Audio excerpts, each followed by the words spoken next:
ঠুংঠুং ছিলেন একজন কামার। হাত দুটো মজবুত হলেও কপাল ছিল বেশ মন্দ।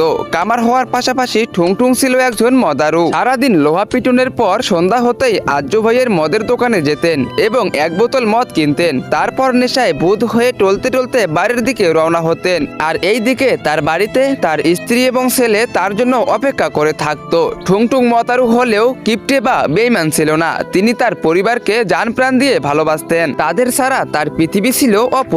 কিন্তু তার ভাগ্য আর বাজে অভ্যাসগুলোই প্রায় তাদের মধ্যে বাধা হয়ে দাঁড়াতো। তার স্ত্রী সবসময় তাকে একটি কথাই বলতো, ঠুংঠুং, মদের চেয়ে কি আমরা বেশি জরুরি নই? তোমার যদি কিছু হয়ে যায় তবে আমরা কিভাবে বাঁচবো?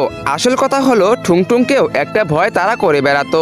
তিনি ভাবতেন, কাল যদি আমার হাত কাঁপা শুরু হয় তবে রুজিরুটি আসবে কোথা থেকে? আর এই ভয়টা চেপে রাখতেই তিনি মদ খেতেন। এক রাতে কাজ শেষ করে মদ খেতে খেতে গ্রামের রাস্তা দিয়ে বাড়ি ফিরছিলেন ঠুংঠুং। হঠাৎ তার খুব প্রসাবের ব্যাগ পেল।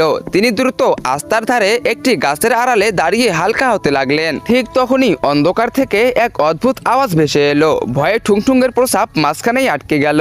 তিনি ঘাবড়ে গিয়ে চারদিকে তাকাতে লাগলেন। হঠাৎ তার নজর পড়ল একটি কুয়োর দিকে। ঠুংঠুং ভাবলেন হয়তো কেউ কুয়োয় পড়ে গেছে। তিনি দ্রুত কুয়োর কাছে গিয়ে ভেতরে উকি দিলেন। ভেতরে শুধু খুটখুটে অন্ধকার। ধীরে ধীরে কুয়োর পানি পরিষ্কার হয়ে গেল এবং তিনি এক ভয়ঙ্কর দৃশ্য দেখলেন। তো গাইস, ঠুংঠুং এমন কি দেখলো সেই কুয়োর ভিতরে, যেটা দেখে সে অনেক বেশি রেগে গেল এবং পাগলের মতো হয়ে গিয়েছিল। তোমরা সেটা দেখতে পারবে পার্ট 2 তে। পার্ট 2 দেখতে চাইলে ভিডিওতে লাইক করে চ্যানেলটিকে সাবস্ক্রাইব করে দাও। আর টিকটক ফেসবুক থেকে দেখে থাকলে ফলো করে দাও। আর অবশ্যই কমেন্ট বক্সে কমেন্ট করো পার্ট 2। আর হ্যাঁ, কে কে রোজা আছো কমেন্ট করো।